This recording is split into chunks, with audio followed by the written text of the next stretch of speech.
तो स्वागत है आपका इस बुलेटिन में। मैं आपके साथ तहसीन फातिमा। सूत्रों के हवाले से एक बड़ी खबर मिल रही है। दरअसल यूपी बोर्ड परीक्षा को लेकर सूत्रों के हवाले से ये बड़ी खबर। बोर्ड परीक्षा पर सीएम योगी का बड़ा फैसला। 10वीं और 12वीं की परीक्षा स्थगित तो होगी। कोरोना के बढ़ते संक्रमण को लेकर ये फैसला लिया गया है। मई में हो सकता है नई तारीख पर विचार। तो अहम जानकारी आप तक और बड़ी खबर आप तक पहुंचाई जा रही है। सीबीएसई बोर्ड के बाद अब यूपी बोर्ड की परीक्षा पर भी यहां पर फैसला लिए जाने की खबर मिल रही है। दरअसल यूपी बोर्ड की परीक्षा रद्द की गई है, स्थगित की गई है। ये अहम जानकारी आप तक पहुंचाई जा रही है। तो इस वक्त की बड़ी खबर सूत्रों के हवाले से मिल रही है। बोर्ड परीक्षा पर सीएम योगी का बड़ा फैसला।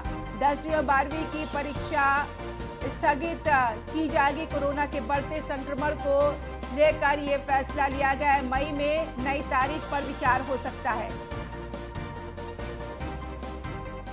एसके वाजपेयी संवाददाता अधिक जानकारी के साथ लाइव जुड़ गया। एसके वाजपेयी, ये जो सूत्रों के हवाले से खबर मिल रही है, इस खबर में कितनी सच्चाई है?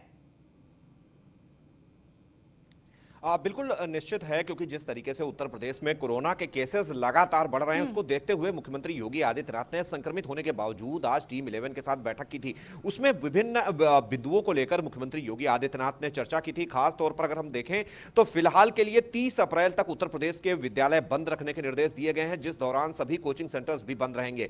तो कहीं ना कहीं बच्चों की सुरक्षा को देखते हुए ये तिथि 15 दिन और आगे तक बढ़ाई जा सकती है, क्योंकि वो तिथि 15 मई हो सकती है, जिसको लेकर मुख्यमंत्री योगी आदित्यनाथ ने आज अपने अफसरों से फीडबैक लिया और किस तरीके से शिक्षा सत्र को नियमित किया जाएगा उस पर भी अपने जो टीम 11 के अफसर हैं उसके साथ मुख्यमंत्री योगी आदित्यनाथ ने चर्चा की है। और दूसरी बड़ी बात यह है कि जहां यूपी बोर्ड की परीक्षाओं की तिथि पहले ही बढ़ाई जा चुकी है, क्योंकि ये परीक्षाएं जो उत्तर प्रदेश में त्रिस्तरीय पंचायत चुनाव चल रहे हैं उनके पैरेलल में होनी थी। तो ऐसी स्थिति में कोरोना के बढ़ते मामलों को देखते हुए और उसके अलावा जो पंचायत चुनाव के मतदान केंद्र हैं वो भी स्कूल्स में ही थे। तो इन सारी एसके वाजपेयी, बहुत शुक्रिया तमाम जानकारी के लिए। दिल्ली के सीएम केजरीवाल प्रेस कॉन्फ्रेंस कर रहे, सीधा आपको वहीं लिए चलते।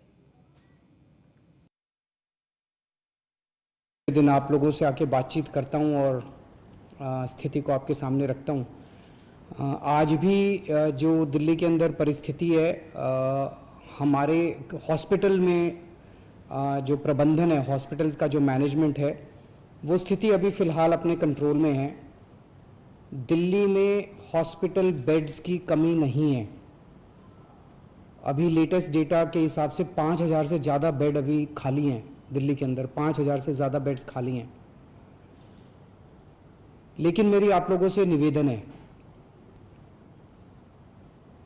अगर कुछ एक अस्पतालों के अंदर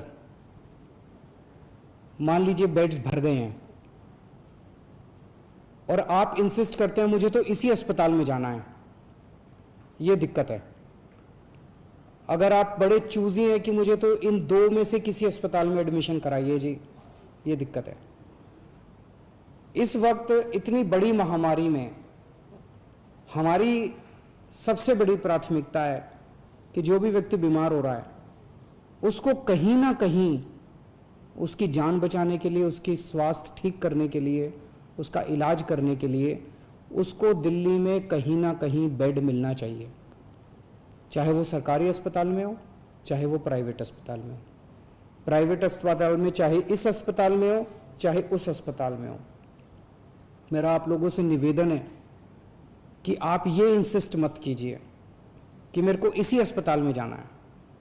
वो हमारे लिए मुश्किल होगा, लेकिन अभी फ़िलहाल आपका मुख्यमंत्री होने के नाते मैं आपको एश्योर कर रहा हूँ कि अभी दिल्ली के अंदर बेड्स की कमी नहीं है।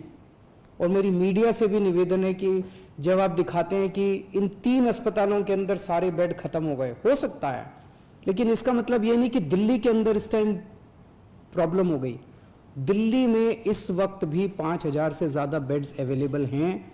आज मेरी सुबह से कई मीटिंग्स हो चुकी है। हम और भी बड़े स्तर के ऊपर बेड्स बढ़ाने की प्रयास कर रहे हैं, ऑक्सीजन बेड्स बढ़ाने के प्रयास कर रहे हैं, ताकि और ज़्यादा बेड्स की कैपेसिटी बढ़ाई जाए, जिससे कि लोगों को सही इलाज, समय पे इलाज मिल सके। लेकिन स्थिति जैसे हम देख रहे हैं, रोज़ केसेस बढ़ते जा रहे हैं, रोज़ केसेस बढ़ते जा रहे हैं। इस स्थिति को कंट्रोल करने के लिए दिल्ली सरकार ने कुछ निर्णय लिए हैं। आज एलजी साहब के साथ मीटिंग हुई थी और सब ने मिलके ये निर्णय लिए हैं कि वीकेंड के ऊपर कर्फ्यू दिल्ली के अंदर लगाया जाएगा। इसका कारण ये है कि लगभग हफ्ते के दौरान, वर्किंग डेज के दौरान आदमी को अपनी कमाई करने के लिए जाना होता है, आदमी को अपने काम पे जाना होता है, लेकिन वीकेंड में अक्सर जो लोग निकलते हैं वो अपने एंटरटेनमेंट के लिए या दूसरी एक्टिविटीज़ के लिए निकलते हैं जो कि कर्टेल की जा सकती है, जो कि जिसके ऊपर अंकुश लगाया जा सकता है, उससे बहुत ज़्यादा लोगों को दिक्कत नहीं होनी चाहिए। इसीलिए चेन तोड़ने के लिए वीकेंड के ऊपर, ताकि लोग ज़्यादा संपर्क में ना आए, वीकेंड के ऊपर कर्फ्यू लगाया जा रहा है। लेकिन इस कर्फ्यू की वजह से जो एसेंशियल सर्विसेज हैं, मान लीजिए आपको अस्पताल जाना है, मान लीजिए आपको एयरपोर्ट जाना है, मान लीजिए आपको रेलवे स्टेशन जाना है।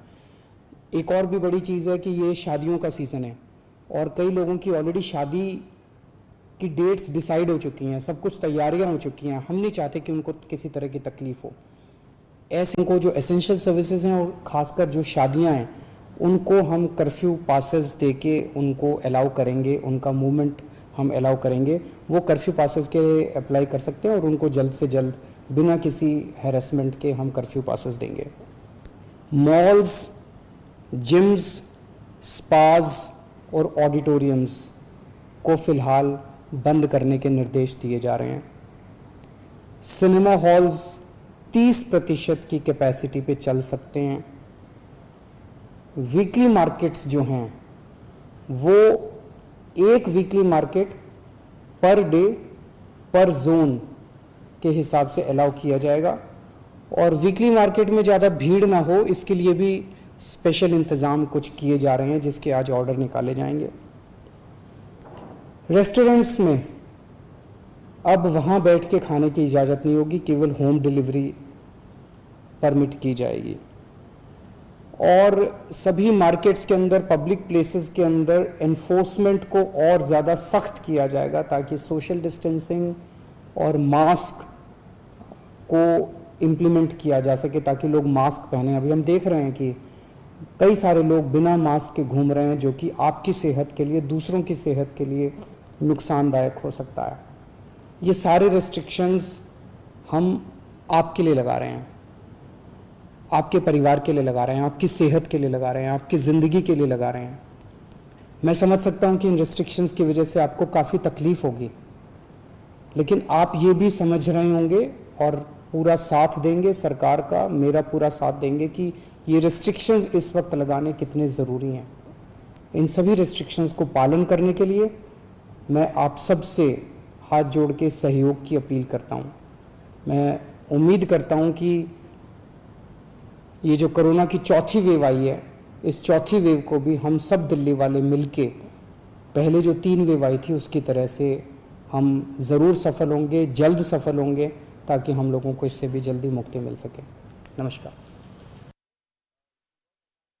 आप सुन रहे थे, दिल्ली में अस्पतालों में जो व्यवस्थाएं हैं वो दुरुस्त हैं, बेड ज़्यादा हैं, जान बचाना हमारी प्राथमिकता है और ऐसे में हमारी मजबूरी है कि हम इस तरीके की पाबंदियां लगा रहे हैं। यानी कि रेस्टोरेंट में बैठ के खाने की इजाज़त नहीं है, होम डिलीवरी की इजाज़त है और साथ ही साथ सिनेमा हॉल में 30% कैपेसिटी के लिए इजाज़त है और वीकेंड मार्केट में भी तमाम एहतियात बरते जाएंगे। और साथ ही साथ ये भी कहा है कि हमारी मजबूरी है इन पाबंदियों को लगाना। जिम, स्पा जैसे चीज़ें नहीं खुली रहेंगी, उन्हें बंद कर दिया जाएगा। ये बड़ा फैसला। रेस्टोरेंट में बैठकर खाने की इजाज़त नहीं है, केजरीवाल ने कहा। दिल्ली के सीएम अरविंद केजरीवाल का बयान सामने आया है। इससे पहले ये कहा जा रहा था दिल्ली में वीकेंड लॉकडाउन लग सकता है, दिल्ली के अस्पतालों में बेडों की कमी नहीं है। उन्होंने कहा है दिल्ली के अस्पतालों में 5000 से ज़्यादा बेड्स हैं। केजरीवाल ने ये कहा है जान बचाना हमारी प्राथमिकता है। तो इस वक्त की अहम और बड़ी खबर आप न्यूज़ 1 इंडिया पर देख रहे हैं। वीकेंड में दिल्ली में कर्फ्यू रहेगा, ये कहा है। कोरोना चेन तोड़ने के लिए वीकेंड कर्फ्यू लगाना ज़रूरी है। ज़रूरी सेवाओं के लिए पास होना अनिवार्य है, ये केजरीवाल ने कहा। जिम, स्पा और ऑडिटोरियम फिलहाल बंद रहेंगे। सिनेमा हॉल में 30% की क्षमता के साथ खुले रहेंगे। तो ऐलान कर दिया है दिल्ली सरकार ने। ये इस वक्त की बड़ी खबर आप तक पहुंचा रहा है न्यूज़ वन इंडिया। तो अभी फिलहाल प्रेस कॉन्फ्रेंस करके ये केजरीवाल ने अपना बयान जारी किया है। तो दिल्ली में तमाम पाबंदियां लगा दी गई हैं कोरोना के हालात को देखते हुए। तो ये बड़ी खबर, वीकेंड में दिल्ली में कर्फ्यू लागू रहेगा। इस वक्त की बड़ी खबर आप तक पहुंचाई जा रही है। वीकेंड में दिल्ली में कर्फ्यू रहेगा। केजरीवाल ने अपना बयान जारी कर दिया है। कोरोना चेन तोड़ने के लिए वीकेंड कर्फ्यू लगाना जरूरी है। साफ तौर पर केजरीवाल ने कह दिया जरूरी सेवाओं के लिए पास ही अनिवार्य होगा, पास के बिना नहीं जाने दिया जाएगा। जिम, स्पा और ऑडिटोरियम फिलहाल बंद रहेंगे, ये कह दिया। सिनेमा हॉल में 30% की क्षमता के साथ खुले रहेंगे। रेस्टोरेंट में बैठकर खाने की इजाजत नहीं है, ये साफ तौर पर कह दिया है। तो ये पाबंदियां लगा दी गई हैं दिल्ली में कोरोना के बढ़ते प्रकोप को देखते हुए।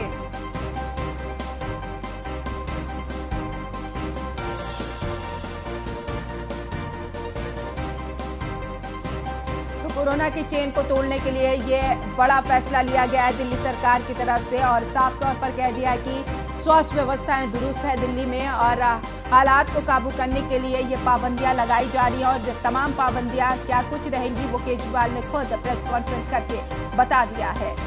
तो वीकेंड कर्फ्यू लगा रहेगा दिल्ली में और ये फैसला इसलिए लिया गया है क्योंकि जो खुद केजरीवाल ने कहा है कि चौथी वेव बहुत ही ज़्यादा भयावह है कोरोना की और इस पर रोकथाम करना बहुत ज़्यादा ज़रूरी है और यही वजह है कि तमाम पाबंदियां लगा दी गई हैं। गुलशन सैफी लाइव जुड़ गया इस खबर पर तमाम जानकारी के साथ। गुलशन, अब नया फरमान जारी हो गया दिल्ली सरकार की तरफ से।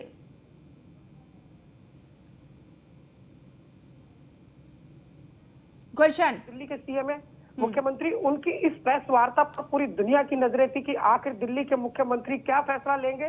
सुबह से ही इसके अटकलों के बाजार गर्म थे और अब तस्वीर बिल्कुल साफ हो चुकी है। उन्होंने साफ किया है कि वीकेंड पर कर्फ्यू लगाया जाएगा, मॉल, जिम, सपा ये बंद रहेंगे। साथ ही शादियों के सीजन को देखते हुए जो शादी में आने जाने वाले लोग हैं उनको कर्फ्यू पास दिए जाएंगे। और वीकली बाजार, जो सबसे बड़ा अहम फैसला लिया है, वीकली बाजार, यानी अब वीकली बाजार तो लगेगा लेकिन पूरे जोन में एक ही बाजार लगेगा और साथ ही रेस्टोरेंट में बैठकर खाने की अनुमति नहीं होगी आपको। इस तरह की कुछ पाबंदियां हैं, जैसे जिम में 30% सीटिंग के साथ ही आपको जिम, सिनेमा चला सकेंगे, सिनेमा में 30% से ज्यादा नहीं रख सकेंगे। जिम, सपा, मॉल बंद है। शादी के लिए आपको कर्फ्यू पास लेना होगा और वीकली बाजार पूरे जोन में एक लगेगा और वीकेंड पर खास तौर पे कर्फ्यू रहेगा। और वहीं स्पा और जिम की अगर बात किया जाए वो पूरी तरीके से बंद रहेंगे। जी जी जी, जिम और सपा पूरी तरह से बंद रहेंगे, इनको कोई छूट नहीं दी गई है। बढ़ते कोरोना को केस, जितने भी मामले उनको देखते मद्देनजर रखते हुए इन पर कोई रियायत इस बार सरकार ने नहीं बरती है। तत्काल प्रभाव से इन्हें बंद करने की जो है बात की गई है। इन सब के बीच अगर बात किया जाए दिल्ली वासियों की, क्या इन सब चीजों के लिए तैयार है दिल्ली वासी?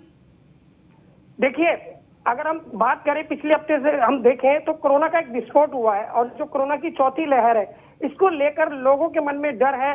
लेकिन यहाँ केजरीवाल जी ने आज आकर साफ किया है, दिल्ली के मुख्यमंत्री ने साफ किया है कि अस्पतालों में 5000 बेड अभी भी खाली हैं।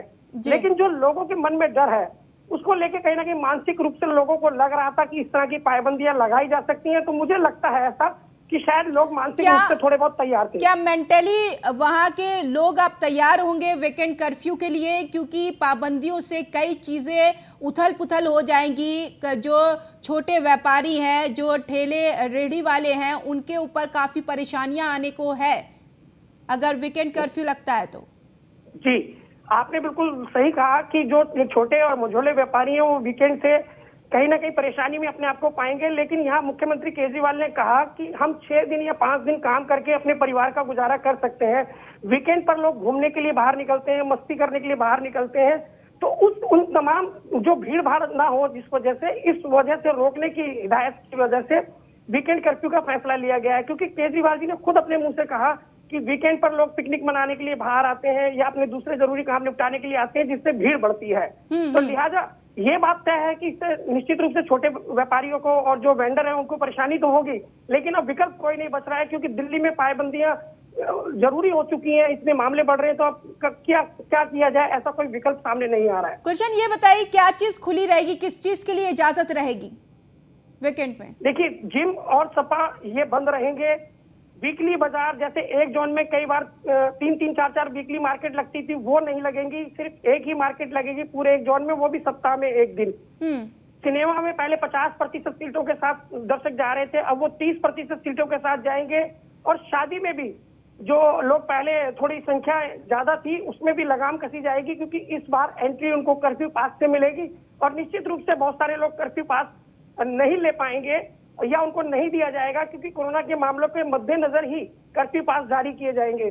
तो इस तरह से कुछ पाबंदियां रहेंगी। और जो सबसे बड़ा फैसला है, वीकेंड पर कर्फ्यू। वीकेंड पर जो कर्फ्यू रहेगा उसमें किसी को भी छूट नहीं है, किसी भी प्रकार की रियायत नहीं है, चाहे वो व्यापारी हो, चाहे वो वेंडर हो, चाहे वो वीकली बाजार लगाने वाला हो, कोई भी हो, से किसी तरह की छूट नहीं है। यानी वीकेंड कर्फ्यू में किसी तरीके की छूट नहीं है। शुक्रिया गुलशन तमाम जानकारी के लिए। तो दिल्ली में पाबंदियां लगा दी गई हैं और तमाम चीज़ों का पालन करना, केजरीवाल ने कहा है कि अभी फिलहाल हमें एहतियात बरतने की ज़रूरत है। अगर अभी एहतियात बरत लिया तो आने वाले समय में हमारे लिए अच्छा ही दिन होगा। पंचायत चुनाव से जुड़ी खबर मिल रही है। 18 जिलों में मतदान प्रक्रिया जारी है। अयोध्या में सुबह 11 बजे 17% मतदान और आगरा में 11 बजे तक 23% मतदान, कानपुर में 11 बजे तक 20% मतदान, गाजियाबाद में 11 बजे तक 25% मतदान, गोरखपुर में 11 बजे तक 21% मतदान पड़े हैं। तो वहीं जौनपुर में सुबह 11 बजे तक 23% मतदान पड़े हैं। झांसी में 11 बजे तक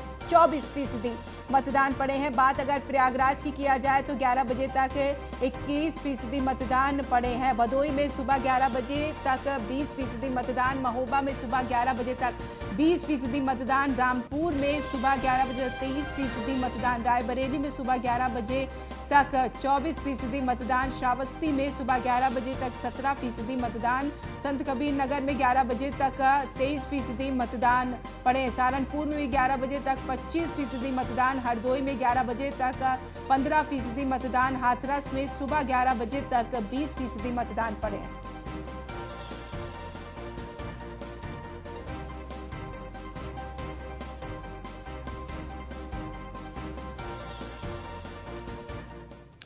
उधर गाजियाबाद से खबर मिल रही है। 80 साल की बुजुर्ग ने मतदान का प्रयोग किया है। बुजुर्ग मां को पीठ पर उठाकर तो मतदान केंद्र पहुंचा। बेटा बुजुर्ग भवरी देवी चलने फिरने में असमर्थ है और डासना देहात के इंद्रगढ़ी गांव में बुजुर्ग ने वोट डाला है। तो डासना के दरअसल इंद्रगढ़ी गांव में, डासना देहात के इंद्रगढ़ी गांव में बुजुर्ग ने वोट डाला है। क्या नाम है आपका? भंवरकली जी, भंवरकली। अच्छा, चल नहीं पाती हैं? नहीं चलती नहीं। खबर झांसी से। पंचायत चुनाव में तैनात महिला कर्मी की मौत का मामला सामने आया है। बूथ पर तैनात महिला कर्मी की अचानक मौत हो गई। जौरी बुजुर्ग में बूथ नंबर 61 पर तैनात थी महिला कर्मी। महिला का नाम निर्मला साहू है। तबीयत बिगड़ने के बाद महिला की मौत हुई। अस्पताल में डॉक्टरों ने उसे मृत घोषित कर दिया। झांसी के बड़ा गांव ब्लॉक का ये मामला है। बड़ा गांव क्षेत्र में बड़ा गांव ब्लॉक के अंतर्गत जौहरी बुजुर्ग पोलिंग सेंटर पर, जौहरी बुजुर्ग पोलिंग बूथ पर एक महिला जो पीटू के रूप में कार्यरत थी, जिनका नाम निर्मला साहू है, उनकी कार्य के दौरान मृत्यु हो गई है। ये ज्ञात हुआ है कि ये पूर्व से कुछ बीमारियों से पीड़ित थी। मृत्यु के तात्कालिक कारणों का अभी जानकारी नहीं है।